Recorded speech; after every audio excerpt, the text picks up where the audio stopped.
In this episode of Everything Compliance, the inauguration issue, we take a look at issues relating to the new Biden administration. Jonathan Marks talks about the increase in fraud investigations that have come up during the coronavirus health crisis, including PPP loans and PPE equipment. Jonathan Armstrong talks to us about what the Biden administration may mean for Brexit in terms of a trade deal and what it may mean for the U.S. and the UK special relationship, particularly considering the vitriol Boris Johnson directed against Biden during the election campaign. Matt Kelly considers Gary Gensler at the SEC, Rohit Chopra at the CFPB, and Michael Barr at the OCC and what that might mean for enforcement. Mike Volkov takes a look at two of the top positions at the Department of Justice with nominees Merrick, Garland, and Lisa Monaco, and what that will mean and how Merrick Garland will have to work very hard to fix a very broken Department of Justice that was eviscerated under the Trump administration. Rants and shout-outs follow the commentary. This is Tom Fox, and welcome to this recording and live streaming of Everything Compliance. We are going to talk about some of the issues that have arisen under the new administration. So, Matt Kelly, what is on your mind about enforcement at the SEC and the CFPB? Well, yeah, Tom, I have a few observations about what is happening already. And I'm even going to go off script and throw in a third agency that I'm looking at, the Office of the Comptroller of the Currency. So first, let's talk about who's who. I'll start with the Securities and Exchange Commission. President Biden's nominee to run the SEC is Gary Gensler. Those of you who might think that name sounds familiar, that is because Gensler, first off, he ran the transition for the SEC for Joe Biden between the election and now. And also, Gary Gensler was chairman of the Commodities and Futures Exchange Trading Commission back in the first half of the Obama administration. Fun fact, if Gary Gensler gets confirmed and serves as SEC chair, he will be the first person to ever have been chair of both the CFTC and the SEC. We've never seen that before.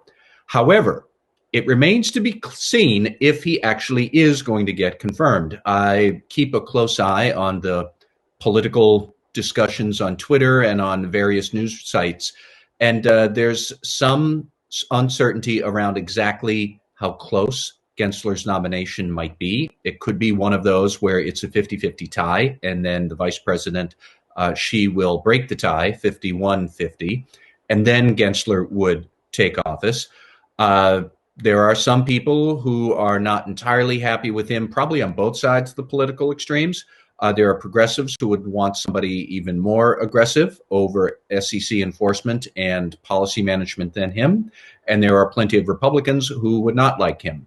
Gensler did also at one point work at Goldman Sachs in his past. So look, the progressives are never going to like it if you have Goldman Sachs on your resume. On the other hand, as far as I know, I think it's almost a requirement that if you want to be a financial regulator, first off, you have to breathe oxygen and be a person, and then you have to work at Goldman Sachs at some point in your career. Seems like that's the way it goes.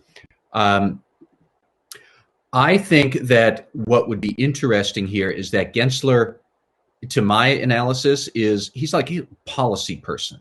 There are different types of SEC chairs you might see, and he is not, say, an enforcement person. He's never been a federal prosecutor. He's never been a state attorney general or anything like that. So Gensler would be the sort of chairman you'd want to have if you have some big policy plans that you want to enact, either coming from Congress, which may or may not happen, but potentially could because Democrats now run the SEC, or is it going to be new rules that the SEC itself puts forward? And that's where I would be curious, and I think that compliance people might want to keep an eye on what's happening. Let's say the SEC adopts a new framework for climate change, for diversity and inclusion, for ESG generally. That's going to be a big deal. That's going to be a thicket of stuff that they're going to have to take an interesting idea and put it into actual rules. Somebody with Gensler's experience, because he was so heavily involved in implementing the Dodd-Frank Act 10 years ago, that's the sort of experience you would need now. And look, he's the one that Biden is putting forward. As a side note, you might also see Gensler act around cryptocurrencies, which I hate talking about crypto stuff. I don't like cryptocurrencies. I don't know why they exist.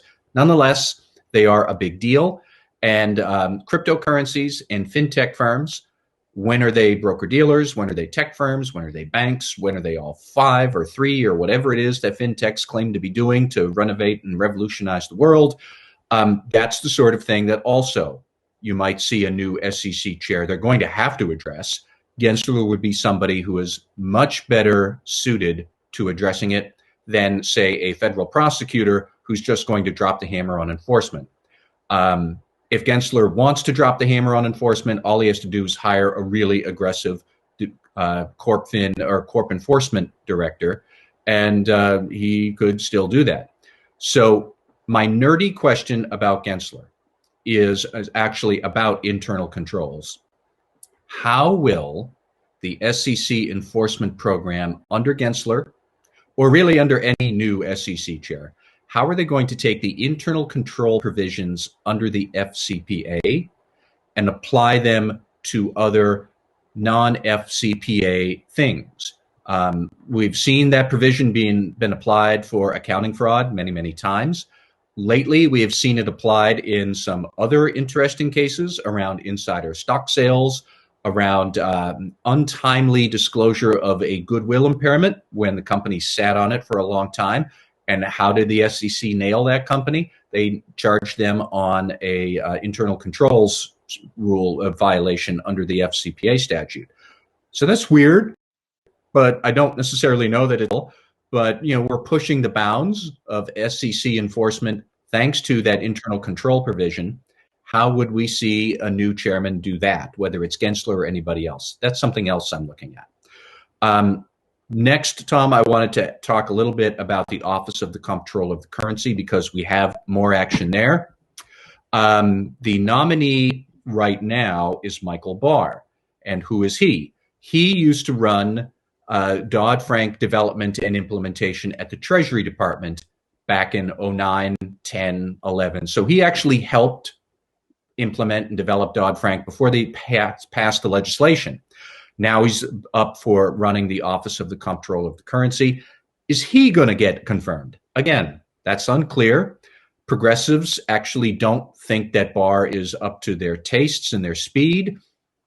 I still, if you play the politics of this out, I don't get what that means. So progressives would torpedo Michael Barr as being too centrist, and then what? We nominate somebody more progressive who's just going to get voted down because the Republicans are 50-50 in the Senate. That makes no sense to me. So I actually think that Michael Barr is still going to be in a good position here. What would he actually do? I would look for him to talk about much more diversity and inclusion and equal treatment of consumers in retail banking and how to hold retail banks' feet to the fire for greater diversity and inclusion in their customer offerings and their disclosures and their business practices and all of that stuff. Again, that is something that Biden could do on the executive branch side, and it aligns very neatly with the progressives' interests in the legislative branch, because that is what Congress and the House Financial Services Committee, that's what they're looking at. They're looking at racial equity in financial services. They're looking at diversity and inclusion. They're looking at problems with systemic racism in financial services since the cows came home way back when. So anytime you see a regulatory priority and a legislative priority that are pretty much overlapping on the Venn diagram, that's where the regulator, I think, would act. That's where Michael Barr could act. And then, Tom, your last one on the Consumer Financial Protection Bureau, the nominee there is Rohit Chopra. Is he going to get nominated? Unclear, but he could. Who is he? He had, until very recently, been a Democratic commissioner on the Federal Trade Commission, where he was pretty outspoken about more accountability for companies when they had violated discussion of data security practices and data collection and whatnot. But back in the day, Chopra ran the student loan division for the CFPB when it had just started. So what would he actually do for enforcement? I have to admit, I'm not paying attention to CFPB enforcement issues all that much right now, but clearly he'd have a much bigger appetite for enforcement than anybody in the Trump administration, which kind of just wanted the CFPB to up and vanish. That's not going to happen. Also, I would be remiss if I didn't point out Gary Gensler helped the Dodd-Frank Act get started. Michael Barr helped the Dodd-Frank Act get started. Rohit Chopra ran the CFPB student loan division back when Dodd-Frank was getting started. And who was the one person who was instrumental in Dodd-Frank and getting it off the ground and getting the Consumer Financial Protection Bureau up and running? Elizabeth Warren. Her fingerprints are all over the resumes of all three people I just spoke about. So I would look to see what is she saying about these men and what their enforcement priorities would be. And you also have to look at Chuck Schumer, A, because he is the majority leader and he gets a huge amount of say in nominees, but B, he's from New York. And a big part of his constituency is Wall Street, who probably doesn't like anything that these guys are talking about, but he knows that, and I think Wall Street knows, more is coming. So where would those two very influential Senate Democrats come down on all three of these people and what their agendas are? That's going to be very telling too. And then you want to say, oh yeah, more enforcement. Yeah, sure, of course. These are Democrats. Of course, they're going to be more enforcement. Of course, corporations aren't going to like it, but that's kind of a given. And I think that's where we are right now. Jonathan Marks, do you have a question for Matt? Yeah, Matt, we all know that I think it's under Section 13B2A of the Exchange Act that it requires public companies to keep and maintain, books and records and accounts in reasonable detail. I know you talked about internal controls. It's kind of interesting. If you look at the sort of history of how things came to be, you had the FCPA, which came into existence in 1977, which one can argue was really the forerunner for a lot of the legislation that has come to pass. For example, Fiducia 112 under the banking rules and regs, and then you have Sarbanes-Oxley in 2002. And so, while nobody, everyone sort of talks about internal controls, it's kind of interesting that even this year, if you looked at, and last year, if you look at the books and records violations of companies, I think they go hand in glove. So while I agree with you that they're looking to apply this in other areas, I think what we're going to see here from an enforcement perspective is that corporations are going to get pounded on the books and records side, and that sort of a combination with that, they're going to see things that they get in trouble for internal controls as well. And one of the things I'm going to talk about today, what that really looks like, especially under the environment, COVID-19 environment and the risks associated with that. So, I agree with you. I think they're going to continue to pound on internal controls, and I just want to get your thoughts on, from an internal control perspective, I mean, where do you see this sort of going? I already sort of tipped my hand a little bit and told you about the books and records and internal controls in combination, but I wanted to get your thoughts there as well. Well, what sticks out to my mind lately is just this week, a new report came out about a large survey of CFOs and internal control professionals about where they get guidance on good internal controls and what are they struggling with. And other than the COSO framework, which they look at, they have real struggles trying to figure out how can we define what is effective internal control. And they have deep suspicions that the auditors are hassling them over documentation and everything else, not because they have weak internal control, but because the auditors don't want their PCAOB inspectors to come and hassle them. So they're just giving companies a hard time because the more we give you a hard time, the more we cover our rear ends with our own regulator. But there isn't really any good management guidance on what constitutes effective internal control. Like the last guidance that came out from the SEC was in 2007, and that's not fit for purpose anymore. So Could we see some fresh guidance from management on internal controls? I mean, look, probably not. That would be nice. But without that thing that executives and companies can point to say, no, see, my controls are effective because you said I had to do this and I did it. We don't have that. And without that, companies are really kind of caught on the back foot when these enforcement issues boil up. And I don't know when that's going to change. Yeah, I don't either. And that's why, I mean, in the general accounting world, that's why they're called general accounting principles, and there's a lot of areas within GAAP that from a principles-based perspective, either they're discussed loosely or not at all. And especially with internal controls, I agree with you. I mean, other than COSO and maybe some other guidance that's out there, it's sort of up to interpretation. And one person's interpretation, as you can imagine, is completely different than another. And until we get some framework or some guidance there, or at least some more definitive guidance, I should say, I think it's really going to be a free for all, so to speak. Yeah. Jonathan Armstrong, do you have a comment for us? Yeah, I've got I'm just interested in the cybersecurity piece because certainly one of the reasons Chopra was sort of on my radar is, if I remember correctly, he released a dissenting opinion in the Zoom settlement, effectively saying that Zoom hadn't done enough on cybersecurity. We've heard that the Biden administration have already said that cybersecurity is a day one priority. In Europe, we're expanding the NIST directive to increase the obligations or to widen the definition of critical national infrastructure to make people take more care, particularly against attacks from nation states. UK financial regulators have reminded financial services organizations of their cyber resilience responsibilities.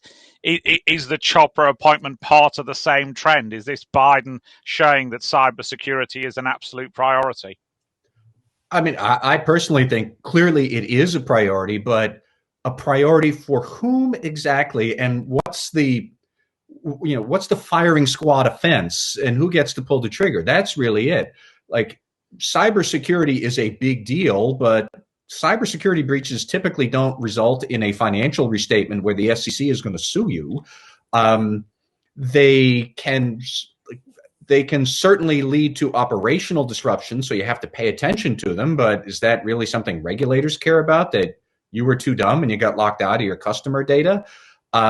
They'd like to say that. I still think that businesses and regulators struggle to identify, like, what is the legal infraction that is so terrible? The operational infractions are up to here. The national security implications are off the charts. But, like, I don't know exactly who's going to be taking lead on this. And if Chopra was going to do it, I think he would have stayed at the Federal Trade Commission. So I don't know. Are you going to have the CFPB enforce breach disclosure and data integrity as cybersecurity breaches? I suppose you could, but I don't know that that's their job. I don't know whose job it is to freak out over cybersecurity in like a regulatory enforcement way. I don't know. I struggle with this. Jonathan Armstrong, sadly reporting the news that the Churchill bust has yet again been removed from the Oval Office. What do you think the Biden administration might portend for Brexit and your beloved Prime Minister BoJo? Yeah, beloved isn't the word I'd use personally about BoJo, but I think as far as what you might call the special relationship is concerned between the UK and the US, then I'd hope that there isn't a substantial change. I'd hope that things actually in the ordinary course of events would get better. I mean, the UK and the US are still great collaborators on a military level, for example. There are 6 major military bases still left in the UK, 24,000 US military personnel on UK soil as we speak. We have joint operations. The UK has new carriers, but relies on the US to land planes on them. So I think there's a sort of symbiotic relationship in terms of military operations. And then I think politically, in terms of things like the UN, then there have been shared agendas, concerns over China, over the Uyghur Muslims, for example, and oftentimes the UK has found its best ally in the US and vice versa. That didn't necessarily translate into a love or a widespread love of Donald Trump. You only need look at the statements from the Scottish administration when it was thought that Mr. Trump was going to come and have an inauguration day round at his golf course, to know that he's not necessarily as welcome a visitor as some of his predecessors, like Clinton might be, for example. But I think that the political status quo is important in some respects, and I think that we've got the G7 summit coming up in Cornwall in June. There are bound to be issues, I think, in terms of things like coming out of the pandemic, in terms of security, where there's an identity of interest. And I think climate change is very much on the agenda of the Biden administration, where it wasn't on the agenda of the Trump administration. And it's possibly one of the things that the Johnson administration is doing okay on. I don't know what the official term is for the Prime Minister's concubine, I guess we call her, but the mother of Boris's latest child feels very passionate about climate change and the environment, and I think that's reflected in Boris's views on the topic.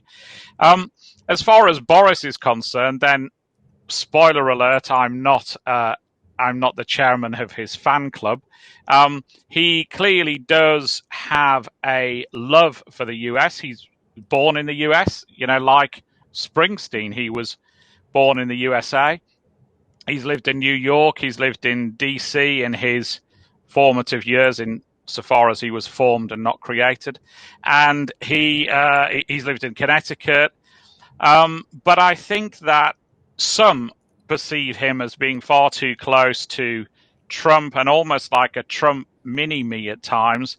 There was obviously the sort of episodes with Nigel Farage and Trump, which were untasteful, I think, unless you're a fan of the the Jerry Springer form of politics, with Farage appearing on the campaign trail even only recently. And obviously there are close connections between Boris and Farage, and I think Biden in the past has hit upon this connection. I understand he called BoJo a physical and emotional clone of Trump.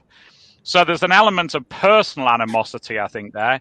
My hope is that Biden's a big enough man to rise above that and to see the bigger picture that I've outlined about military cooperation and the G7 coming up imminently. And I'm hoping that we see a pragmatic view of the relationship between the US and the UK as a result. I think Biden will be closer to Europe, and Europe as a whole, not just the EU.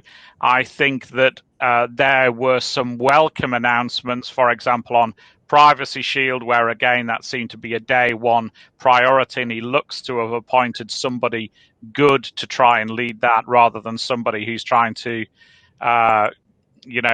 baseball bat the EU into submission, because that isn't a strategy that's going to work. But I think from a UK-US point of view, the jury's out. BoJo had one of his lieutenants brief the press on his love for Biden. Whether he can persuade Biden that that's genuine remains to be seen, I think. Jonathan, in terms of trade agreements or anything else that might come out of Brexit, do you see movement forward on that, number one? And number two, you spoke about many of the other relationships or intertwining relationships between the U.S. and UK. Will the same also continue with the Serious Fraud Office, in your opinion? Yeah, I think in terms of agency to agency relationships, I would hope that they sort of, carry on much as they have in the past. As we've said before, the current director of the SFO is American. She will know people in the new regime almost certainly. So I think the agency to agency cooperation should survive intact. Obviously, there is a question about a post-Brexit trade deal between the UK and the US, and Johnson will desperately want that. He will want the kudos of being the first trade deal of the Biden administration. I think the UK has probably done enough to deserve that, but I'm not sure that the Johnson government has. Jonathan Marks, the lots of fraud investigations have come out of the COVID-19 economic response by the government.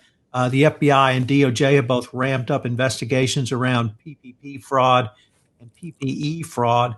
What do you see in terms of increased government investigations, whether it be led by the FBI or the Department of Justice coming in from the prosecutorial angle? I think COVID-19 has really put a lot of companies on notice that fraud risk is certainly increasing.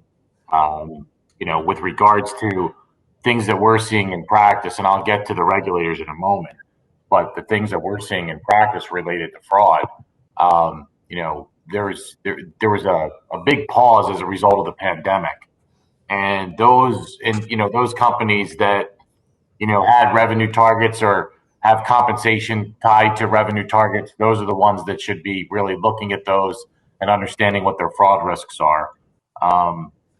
Take out your fraud risk assessment right now and take a look at all those risks, and I guarantee you some of the risks that you have on there have emerged, and some of them have just appeared as a result of the pandemic. Fundamentally, when we start looking at sort of the breakdowns here in some of the areas where I think the regulators are really going to pound home on, and we've already seen some of this. The SEC's already come out and talked about disclosure, with regards to COVID-19 and things that are going on there. But I think you're going to start to see a real focus on, revenue recognition, earnings manipulation. If I were somebody out there poking around, either internal audit or compliance, again, compensation structures related to these particular individuals that have the ability to change earnings, and their benefits associated with that. Any account, any general ledger account that involves estimation or judgment, allowance for doubtful accounts, bad debt reserves, all the accruals, anything like that where there's earnings manipulation, I think it's going to be pretty large. I think the regulators are smart to this. We've already been through this before. I think that playbook has already been written. I think they've fired some warning shots across the bow related to this. From a disclosure perspective, I think they're going to hammer home on those particular things too. But I really do see the SEC and the DOJ, really focusing in on this. And I think, we've seen, FCPA kind of chug along, and we've seen a lot of prosecutions related to FCPA. I think there's going to be a big uptick with that as well. Overall, from an overall fraud perspective, I really do believe that, organizations really do need to start to take a look at their fraud risks. From a governance perspective, disclosure committees, be on guard, make sure things are properly disclosed. Ask good questions before those things get released out into the world. But, there is a propensity to show good earnings for various and sundry reasons. whether it's to meet debt covenants, meet consensus, meet all kinds of other expectations. And so, those are the types of things that you really should be focused in on. And there was a study that was done that said fraud was up 21% as a result of COVID-19, and the anticipation is that it'll go up to 51% within the next 12 months. So, I do think this is something that is going to keep us all busy for a long time. I do think this bodes well with, the evaluation of corporate compliance programs and making sure that, compliance is being done appropriately, and that the whole governance, risk, and compliance process is something that boards are taking a more active role on. We know now, and we've known for some time, the pressure now and the emphasis placed on boards, not only to manage manage themselves from an oversight perspective, but also to be looking at the compliance program more closely. We have Bluebell that really, and Caremark that have really come into full circle there. And, I also think now with the passage of the Transparency Act, or the AMLA, the Anti-Money Laundering Act, I also think that, again, there's going to be some more pressure, placed on organizations. And I do think the regulators have about had it with companies that have these compliance programs that are just not even one click above ad hoc. I do think the whole concept of being more business intelligent is going to come into play, the use of data and things of that nature. And again, using COVID-19 as an excuse for not doing something or not following proper protocols. As everyone on this panel has talked about before with the document, sort of mantra, if you don't have a good reason for overriding those things, and you don't have, a policy or some type of mechanism in place to monitor those particular circumventions or overrides of internal controls, I think companies and institutions alike are in big trouble. Matt, you have a comment for Jonathan? Well, yeah, just one thing that sticks out to me as we're talking about SEC enforcement. Let's not forget that last fall, we saw a bunch of SEC enforcement actions around earnings manipulation based on the SEC's own data analytics EPS team. Like, they have a data analytics team specifically looking at earnings per share manipulation. And we've already also seen over in the healthcare world, the healthcare regulators have been doing data analytics to figure out False Claims Act enforcement for a long time. Justice Department told us last year all about compliance, getting access to the data it needs. And for all of this enforcement that we are talking about, like, the need for good data analytics is breathing right down your neck. And more agencies are making that point clear. No, that's really, really, those are really great addition and great points to what I've just said. One of the things that, we continue to do is, we've built the data analytics wireframe just because of that. We know that organizations need to be, more business intelligent. And, the worst thing that can ever happen is that the regulators use your own data to find something wrong, with your organization. But, that all being said, I wanted to, Tom had asked me to kind of point out some of the key areas that we see. So I made a little bit of a list here.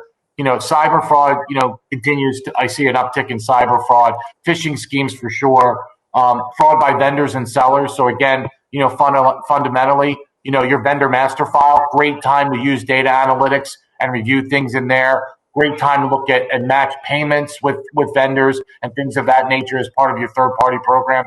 Payment fraud, again, sort of goes a little bit of hand in glove, with the vendors.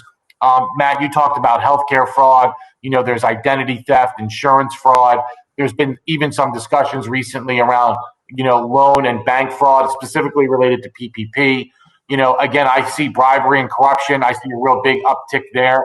The pressure that are placed on employees, because their earnings have been diminished as a result. And some have had a windfall, but, a lot of the organizations out there, the employees are struggling.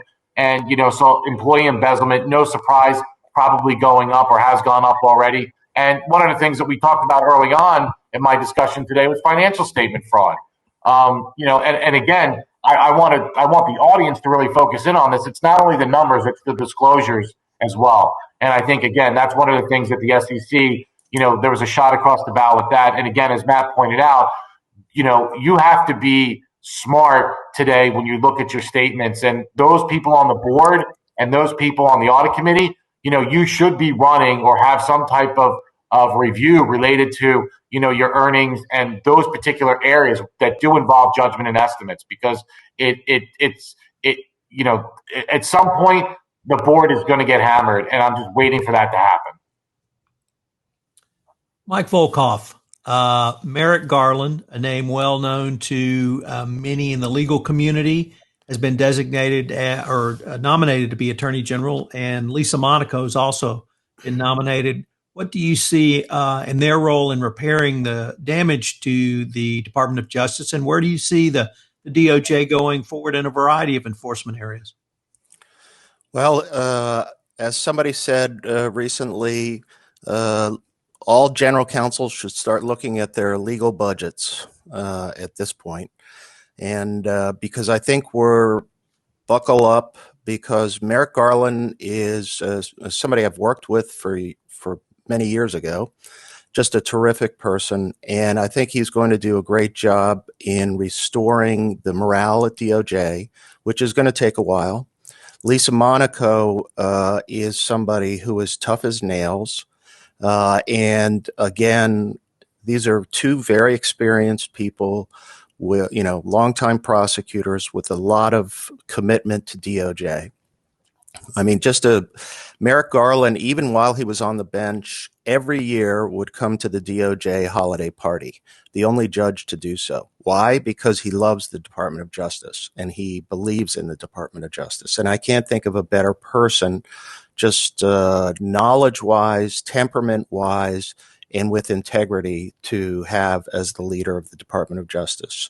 I mean, let alone the symbolism of having him go through the confirmation proceeding that he was denied many years ago, and the importance of that message. But I can't think of a better person to be the leader.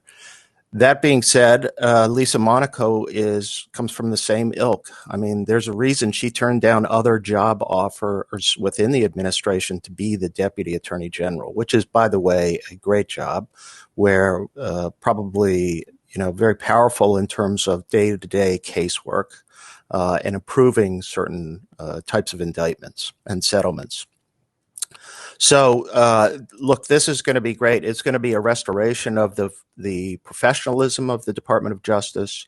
And I think, I can go through some of the priority areas and what I expect to happen, but they'll also, I think, defer a lot to their division heads, the AAGs for each division, environmental division, criminal division, antitrust division. So we have to look at those people that are ultimately selected, because priorities may be moved around a little bit depending upon who that person is, because they'll defer to them or give them some flexibility to set their own mark on that. So watch who gets the criminal division chief job. And particularly, I'm going to talk a little bit about the environmental division as well. So what would you expect first from the Department of Justice? Well, there are a couple things. First off, you're not going to have any communications, interference, discussions coming from the White House. We're going to go back to the traditional relationship between the Department of Justice, which is it's an independent agency. So everybody's saying, I was reading, people were saying, well, what do you think Biden's going to do about the Hunter Biden investigation? I can tell you very clearly what he's going to do. Nothing. He's going to watch it, and he's going to hope, and that his son does all right. The other thing to recognize is that, they will probably, once Merrick is confirmed, you'll see all 94 U.S. attorneys asked to resign immediately. And then interim people will be put in place. The U.S. attorneys' selections are also very important, particularly the Southern District of New York, as we know. But given sort of a lot of the activity that's going on, there will be other places that will be, I think, very important. But aside from putting in place people who are professional, besides sort of turning the morale around, I can tell you every line prosecutor there is happier As soon as they saw this, their job became that much better, twice as good. And hopefully some of the good people will stay and not go out to private practice. But what are we going to see in terms of priorities?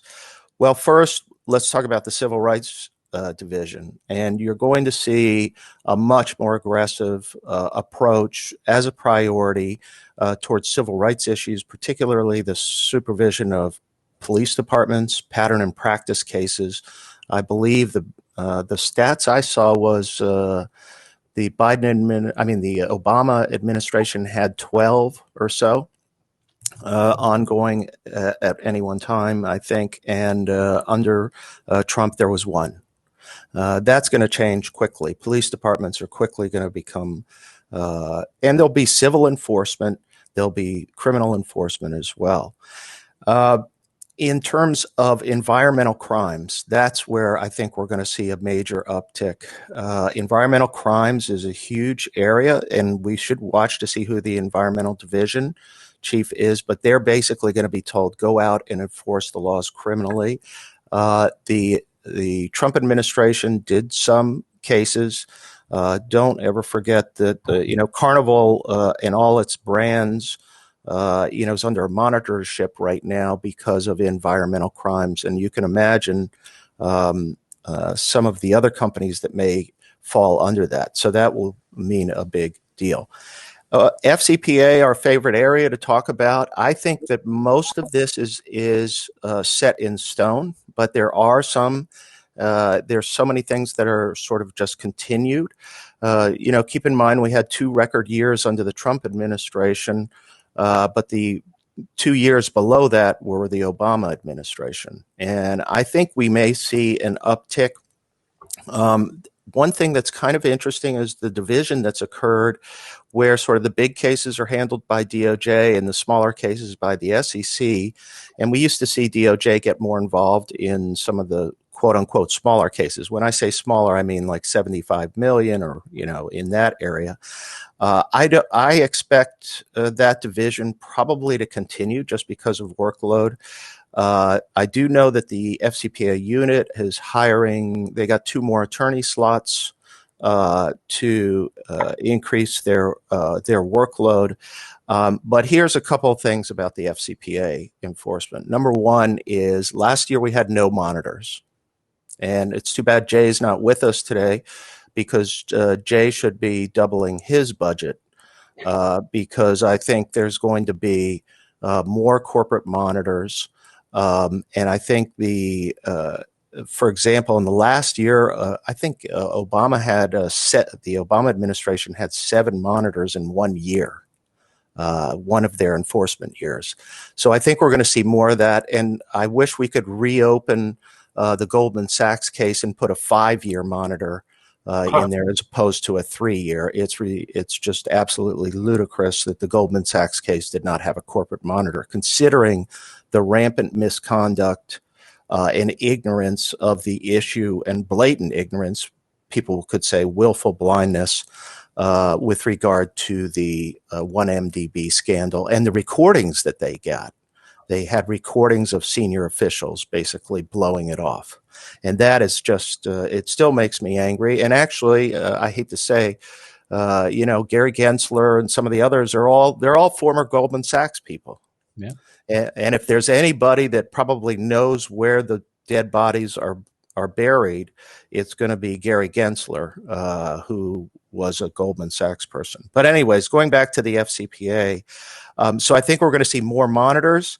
I do think the individual criminal prosecutions has increased each year, 28 in 2018, 34 in 2019, 2020, without having grand juries or courts opening. They still had 22 individuals prosecuted. So I think this year we're going to see at least 44 to 50. I mean, that's my prediction, and I think it's going to ramp up.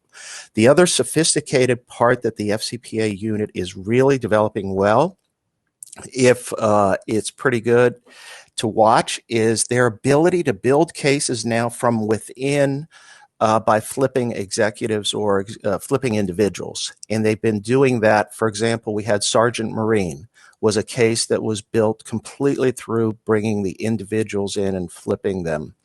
And these guys, they're getting much better and better at FCPA cases. And I think we're going to see more of that. So to me, that's going to be an interesting thing. One thing for Jonathan Armstrong is we also have heard some complaints from the Brits, our friends overseas.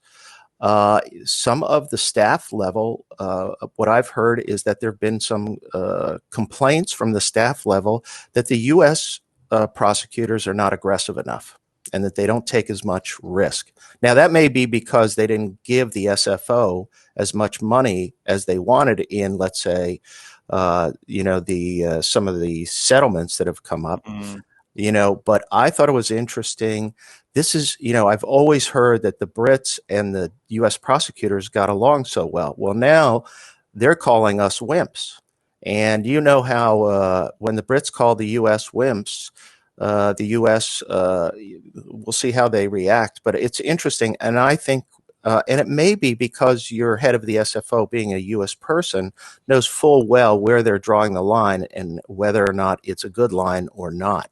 And I think that so that's the first wrinkle I've ever heard of between, the Brits and the U.S. I don't know, Jonathan, if you've ever heard anything about that. I think they're unhappy over Oil, is it? And there's a perception that there was some war over who was going to charge whom and where. So maybe it's a fallout from that. I think we've looked at that in previous discussions like this, and being neutral about it, I think the UK authorities are not beyond criticism there either. So I'm not sure if it's a fallout there. I think there is a perception that the UK SFO in cases like Oil has been prepared to go for the man and not the corporation. So maybe it stems from that and a perception that the US will quite often do a deal with the corporation and not take action against the individuals involved. So I'd be speculating, but maybe that's the rationale behind it. Well, that makes sense to me because we haven't seen the Oil sort of, we haven't seen that come out here in terms of Oil repercussions in the oil industry yet. I know that there are various companies dealing with it and dealing with investigations caused by the Oil. And it may be that they're convincing DOJ not to bring certain cases or not to do things. And the SFO is saying, hey, come on, let's go. And they're dragging their heels. That makes total sense to me. And that may be the good explanation. Well, let me just wrap up quickly with there are three issues where I think we'll see big upticks. Antitrust, I think we'll see more civil enforcement. I think the criminal investigations against chicken processors will continue. The interesting question to me will be Google and Facebook, and I don't think this administration is going to be one to pull the plug on those types of cases.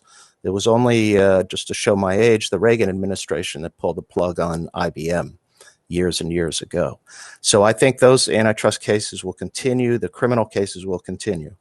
Where I think we're going to see a big bump is False Claims Act. The Trump administration put out, wow, they got a recovery this year total of $2 billion. I hope you realize that under Tony West, when he was the head of the False Claims Act prosecution sections, and all of that as the number 3 at the DOJ, the Obama, and I notice I call it the Biden administration, the Obama administration from years ago, $8 billion. Okay, $8 billion was their record. So False Claims Act, if you're a healthcare company or you're a defense company, and especially healthcare folks, your compliance program consists of continuous audits. and usually by Baker Tilly, I'm sure. Given Jonathan's room back there looks so beautiful. So, it's Baker Tilly, and it's continuous auditing. And that's all you can do in the healthcare field when you're dealing with Medicare and Medicaid. My last point to everybody, which cuts across every issue, is compliance. This is going to be compliance. We always say, I didn't say at the beginning of the Trump administration, watch out compliance officers. You better have your resources in place. You better have your autonomy, and you better have authority within the organization. But if there's any time that's going to be required, it's going to be within the next 4 years. One thing about when you put in really professional, terrific people who are empowered in the Justice Department, those types of issues, they will be able to see through in about 5 nanoseconds a paper program versus a real program. And, if I were sitting on a compliance budget, I'd be looking at increasing it by a minimum of 50%. And I would start thinking about instituting real-time continuous procedures for risk assessments, for monitoring, for testing and auditing. Again, go to the Baker Tilly firm so Jonathan can keep busy. But compliance is going to be the new be-all and end-all, all the way from the regulators. I mean, look, the people that Matt reviewed. I mean, these people are all serious prosecutors and regulators, and we're going to see just a ramp up. And, at CFPB, if you're a payday lender, you're basically under investigation. That's the way it's going to happen. That's the first place they'll turn to are the schemes and the techniques, and you may see criminal prosecutions as well that prey on the underprivileged and the lower income populations. These are the people who are going to immediately have to get their act together. Last but not least, money laundering. Just to add to everybody's, the recent override of the president's veto of the then president, the former president's veto of the NDAA included a new whistleblower bounty provision that increases the maximum bounty to mirror the SEC's formula. It used to be 150,000, rarely used in any cases, but we have a new whistleblower. But more importantly, we have increased penalties, we have increased resources, and a mandate that inevitably is going to lead to more prosecution for money laundering. So I think we'll see multiple HSBC type of cases, multiple cases in the banking industry with the cooperation of aggressive regulators from the OCC and the Fed and everywhere else. So hold on to your hats, folks. This is going to be a busy time and a good time for lawyers, a good time for consultants, and a good time, hopefully, for commentators like all of us, because it's going to be an interesting time. Kelly, you have a comment? I do. Yeah, I have 2 items, Mike, just if you had any thoughts on them. Number one, about antitrust. I was struck when I saw that just this week, some Republican senators wrote to the Biden administration looking forward to working to antitrust issues such as, and issues, the only one they actually cited was breaking up the monopoly of big tech. And I wasn't quite clear if they were still on their Section 230 kick, or there are plenty of legitimate reasons to think big tech is too powerful and should be split up. But they had said that, and that struck me. But my question is more, I'm curious what Merrick Garland will do about investigating former President Trump now that he's out of office. He seems uniquely well qualified for a task like that because Merrick Garland prosecuted former right-wing terrorists back in the 90s. And as a former appellate judge, there's no way this mess is not going to become constantly quickly, and Garland is going to know his way around that.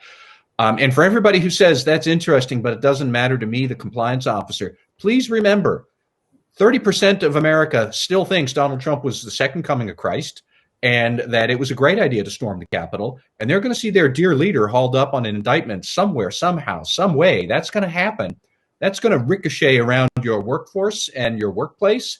So I actually am very curious to see how Merrick Garland handles something as radioactive as this, although I think he is the best man to have that sandwich served up on your plate. But, I mean, that's on his plate. Yeah, well, two comments. First, on breaking up the tech company, I agree. I think it's not Section 230 that they're going to focus on. They're going to focus on the fact that Facebook was allowed to buy Instagram. Yeah. And I mean, Instagram and then later WhatsApp.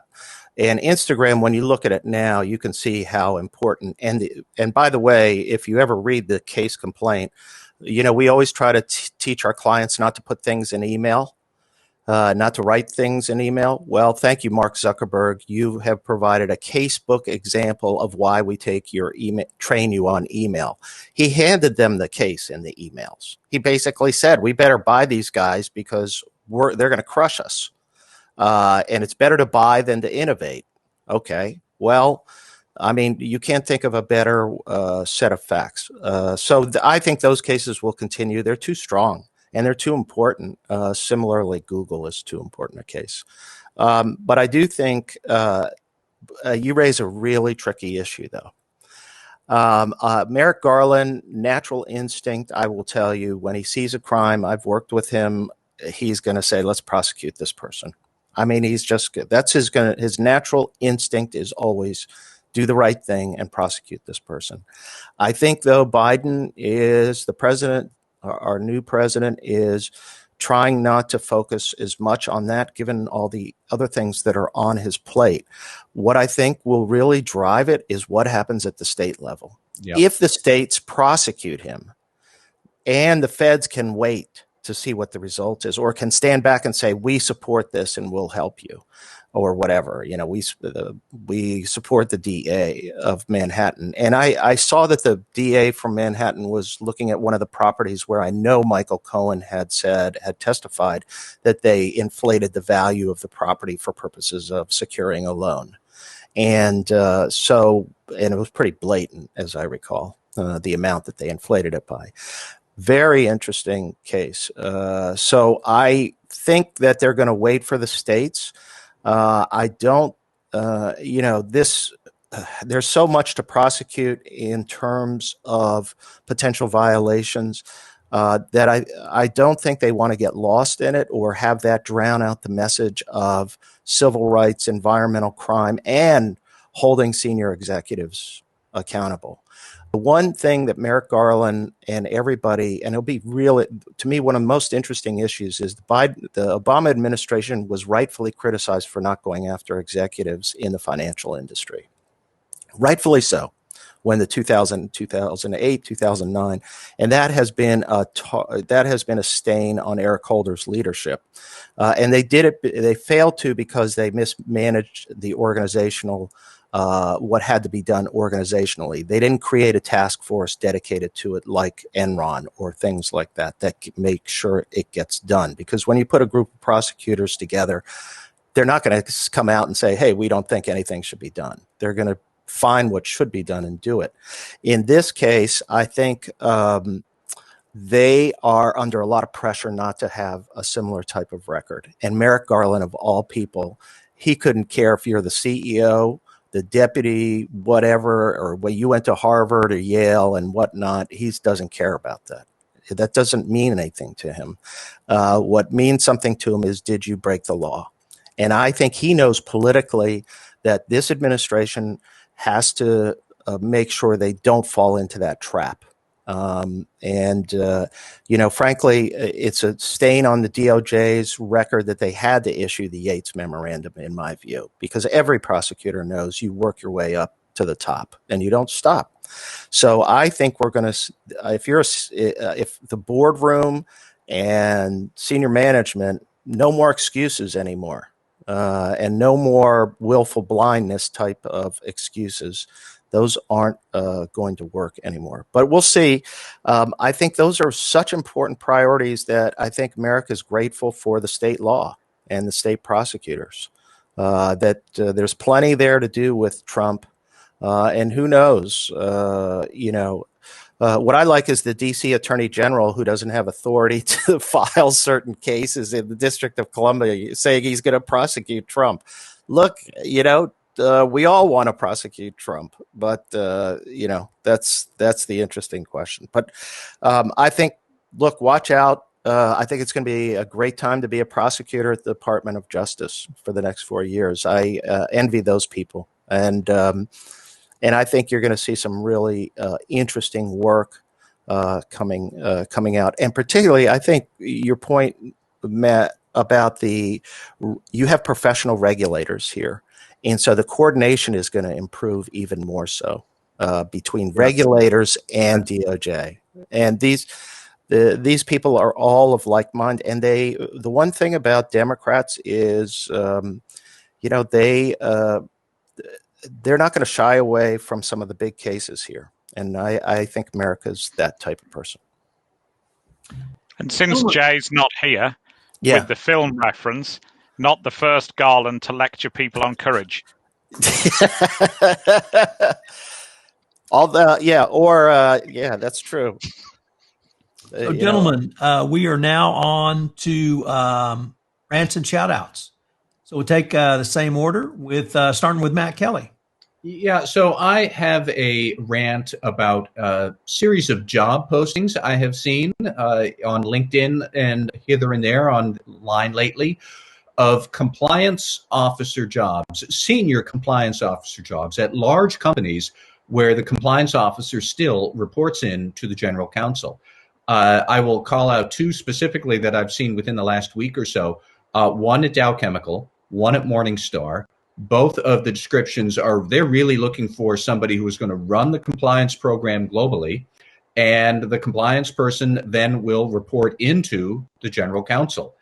And I have seen a steady stream of other jobs that are compliance oriented, but clearly cut the compliance person off of access to the CEO or the board, unless they're going to go through 19 different hoops. And one other one that I'll give you an example of what I mean. A director of compliance, that was the title.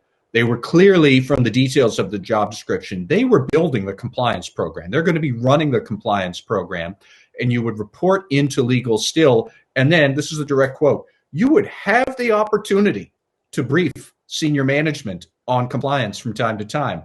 I also might have the opportunity to win a new car if I go on The Price is Right or something like that. But the way they phrased it just really made it sound like compliance was a second-class citizen within the business. And there are a lot of companies out there that are doing this that really should know better by now. I hope that this bad habit gets broken sometime soon, because these postings are proliferating far too much, and we need to knock that off. That is not a good way to treat compliance. Jonathan Armstrong, do you have a rant and or shout out for us? Well, I have a rant, I'm afraid. I've been somewhat critical of our lockdown regulations previously, but the police are currently investigating a 400-person wedding from last night. Now, this apparently they rented a room in a school where the principal of the school had recently died of COVID, didn't say what they were doing, blacked out all the windows and held allegedly a 400-person wedding.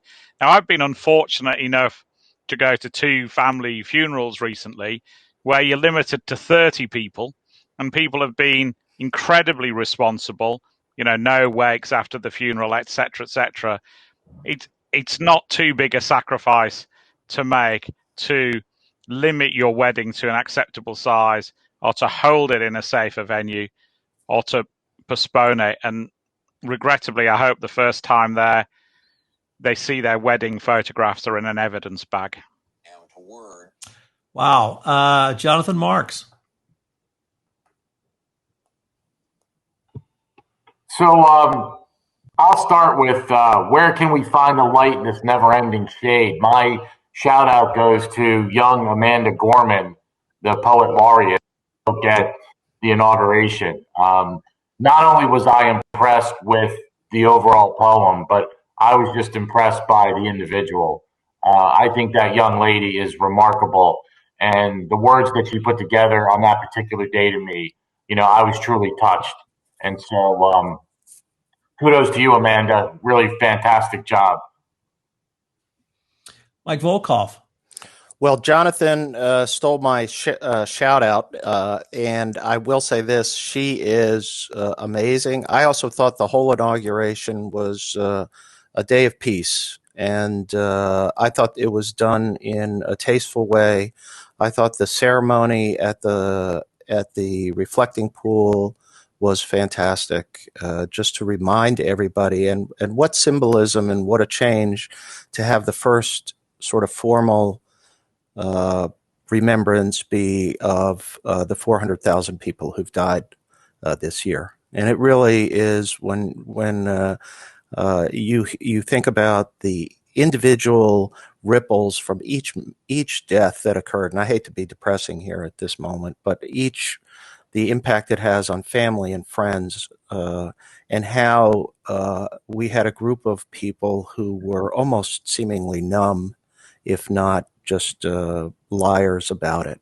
And it's wonderful to have the concept of empathy, and the concept of standing in another person's shoes and seeing issues from that standpoint. So it was somebody said it was the first night that they slept soundly in the last 4 years. I have a bittersweet shout out because I was informed today that Hank Aaron has passed away. Hank Aaron, in my opinion, along with Willie Mays, are the two greatest baseball players I've ever seen.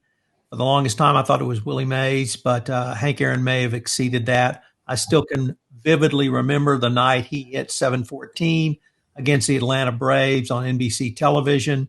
That memory is really seared in my mind. But beyond being what was then the greatest home run hitter, he was one of the classiest acts in baseball. He started in an era of segregation in the 1950s. He went to 2 World Series with the Milwaukee Braves. He moved to Atlanta, where he became the home run king. He was an ambassador for baseball par excellence, just one great individual. We lost, I think, 8 Hall of Famers last year, baseball Hall of Famers, and now we lose one of the 2 or 3 greatest of all time. So I'm going to shout out to Hank Aaron when he was the home run king, and he'll always be in my memory. 7:55, baby. Gentlemen, it was a great show. Thanks. Thank you. Thanks, everybody.